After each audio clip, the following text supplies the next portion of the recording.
I'm going to be talking about the gas laws, and the gas laws are laws that help us predict the behavior of gases and how changes in volume, temperature, pressure, and moles affect each other. So basically we're going to try to get to this overall combined gas law. Let's look at Charles' law. Charles' law explains the relationship between volume and temperature if everything else is held constant. So the book's definition is, as the temperature of an enclosed gas increases, the volume increases if the pressure is constant. Also we should note that the gas should be in an enclosed container, because if it weren't, then the number of moles could change. So the equation is right here, which is volume 1 over temperature 1 equals volume 2 over temperature 2. So it is important to note that temperature for this equation needs to be in Kelvin. So we have to remember to convert, and I have a helpful conversion over here in case you are given degrees Celsius.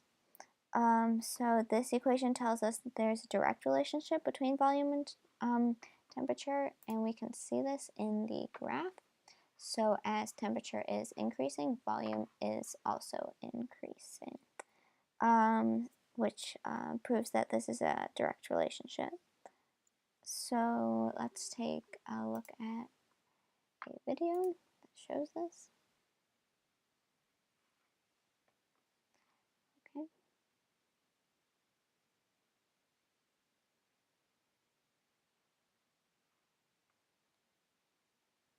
Okay, so what we have here is some liquid nitrogen, which is very cold. So what he's going to do is he's going to pour the liquid nitrogen onto the balloon. So this is going to be a change in temperature, which is going to be a decrease in temperature because it's going from room temperature to very cold. So let's see what happens.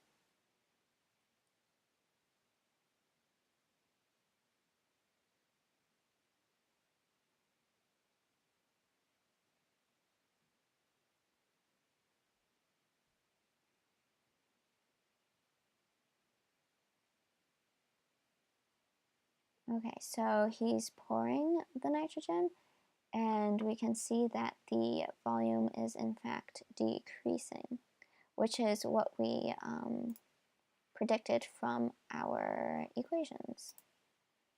Okay, so we can look at a practice problem now.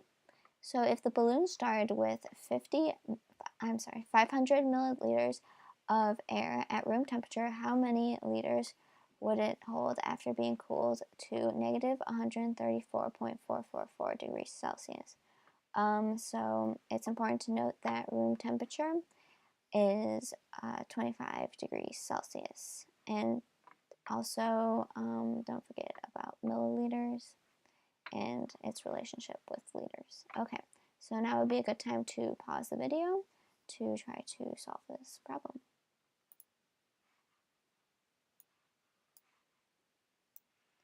So hopefully you pause the video, and let's see how to do this. So it started at 25 degrees Celsius, so we have to convert that to Kelvin, and also it ends with negative 134.444 degrees Celsius, which also needs to be converted to Kelvin. So then we can multiply across and then substitute in. What I did here was I changed milliliters to liters. So 1,000 milliliters are in 1 liter.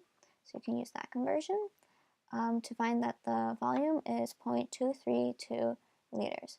So it was important to do the milliliters conversion because it asked for liters.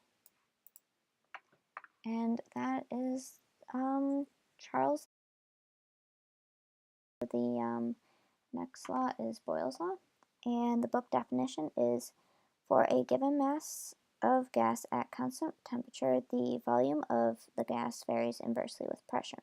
So like the last law, this law calls for constant conditions other than the variables in the relationship. This law is the relationship between pressure and volume. So here's the equation for the relationship. So pressure 1 times volume 1 equals pressure 2 times volume 2. It is important to note that the volumes and pressure measurements must be the same units. So here are some helpful conversions. These are our pressure conversions for ATM, torr, and all of them. So here's a graph. So as the pressure is increasing, the volume is decreasing. And this shows an inverse relationship because as one increases, the other decreases. So here's a video showing this relationship.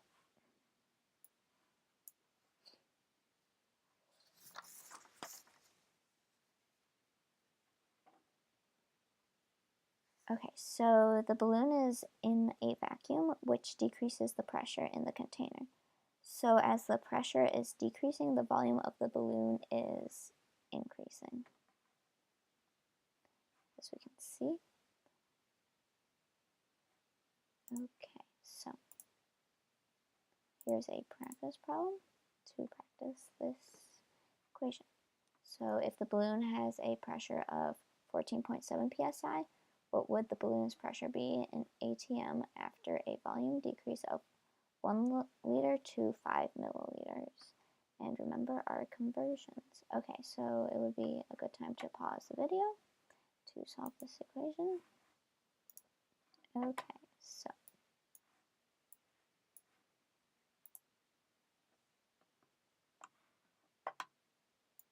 so if the balloon, okay, so using our helpful conversions, we can do the 14.7 psi times the conversion to get it equals 1 ATM. And then when we substitute, we find that the pressure is 200 ATM. So we can take another look at this relationship.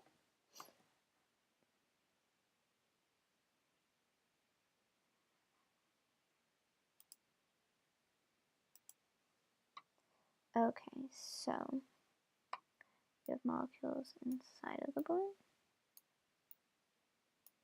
that are bouncing around in different directions. And then we have some outside of the balloon. Okay, so there's some pressure on the outside. There's some inside. Because these molecules are hitting the outside of the balloon, creating pressure. But if we look at a decreasing volume, we can see that there's less surface area, but the same amount of molecules. So there's going to be more pressure because they're going to hit the sides of the balloon more often, more frequently. So there's going to be more pressure for less volume, which shows this relationship again. So the next relationship is between pressure and temperature. So the book definition states that the pressure of a gas is directly proportional to the Kelvin temperature if the volume remains constant. So if you notice here, we have Kelvin, which means if we are given Celsius, we will need to convert. So looking at this graph, we can see that this is a direct relationship because as temperature is increasing, pressure is also increasing. It would also work the other way. If temperature was decreasing, then pressure would have to be decreasing if we're only looking at these two variables. So let's try this practice problem. If the can started at 100 degrees Celsius and drops to 0 degrees Celsius, what will the pressure be in the can if it starts at 1 ATM? So instead of what's happening here, we're going to pretend that the can is a rigid container that cannot change volume, and only pressure and temperature is changing. Okay, so now would be a good time to pause the video. And let's take a look.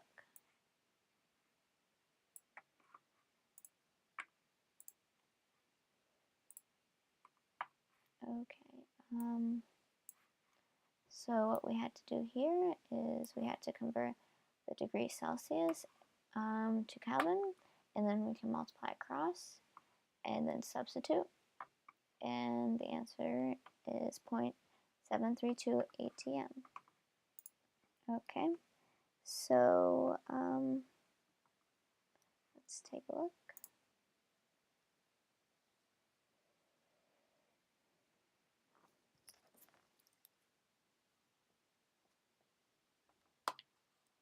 Okay, so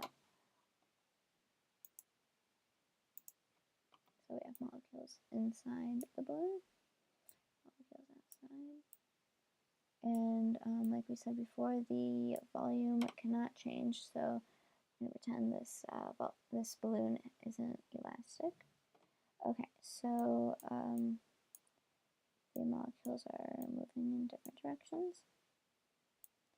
And so we went from hot to cold. So they start hot and they're moving a lot, which means that they're frequently bouncing off of the surface, which creates a lot of pressure.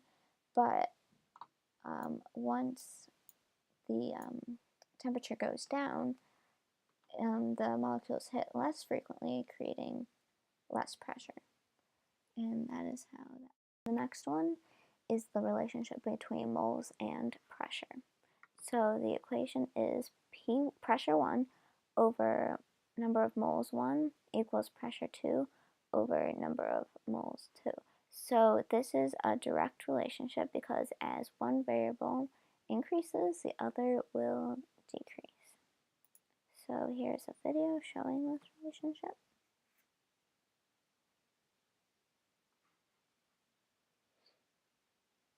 So what we have here is a inflated ball, and she's going to add more moles, but because it's already inflated, the volume will not change,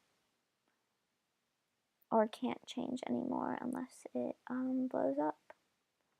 So she's adding more pressure and more pressure, and then as the number of moles increases, and it eventually blows up, which is a change in volume, but we're not going to deal with that right now. So then here's a practice problem. So if there are 22 moles of air in an inflated basketball with a pressure of 1 atm, what will the pressure be if 8 moles of air are added? Okay, so it would be a good time to pause the video.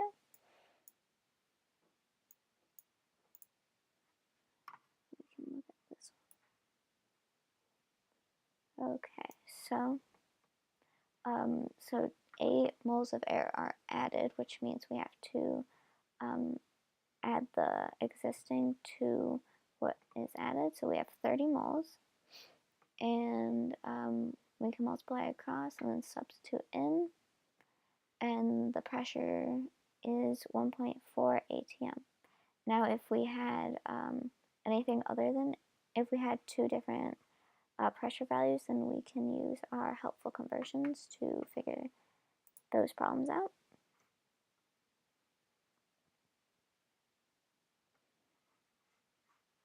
Okay, so then we can look at this one. Okay, so it starts out with some molecules in the container that is closed. They're moving around, and there's pressure on the outside of the balloon, and they're hitting the walls of the balloon. But when there are more molecules,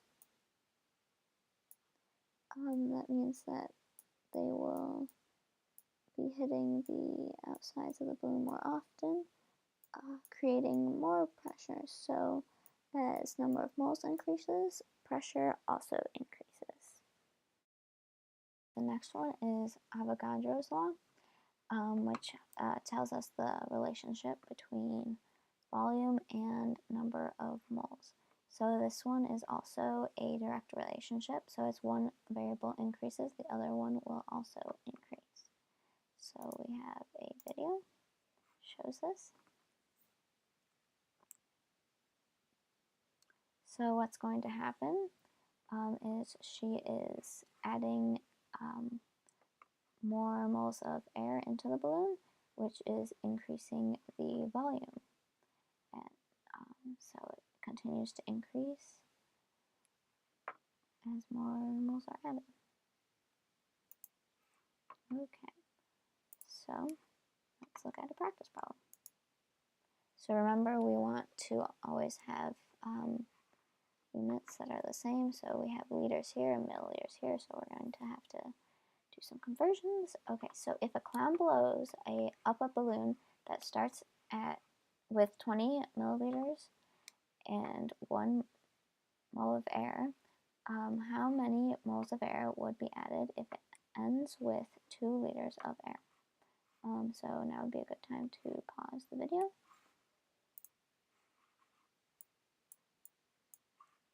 Okay, let's look at this problem.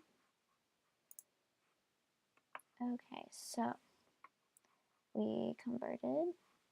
So 20 milliliters went to 0.02 milliliters, and we cross multiplied, substituted in, and found that there would be 50 moles, but it says how many moles of air would be added. So we started with 1 mole, and so we would need to subtract 1. So the answer is 49 moles were added. Okay, so let's look at this. All of those gas laws that we just learned, we can combine into the combined gas laws. So this equation could be useful if you would rather memorize one equation. So let's say you want to compare temperature and volume. So you can just cross off these two, the variables that you do not need, and do the problem. So let's go over a few reminders. You have to remember to convert. So the pressure needs to, there are different measurements, ATM, torr, PSI, and all the other ones. You need to remember to convert those so that they are all the same. And also with volume, the same thing goes for that with milliliters and liters. And for temperature, we have to remember that the combined gas laws uses Kelvin and not Celsius. So remember to convert all of your temperatures. So that wraps up that. So these are my sources for the YouTube videos. So if you would like to watch those again, feel free to go to those. And that's about it. I hope this video was helpful.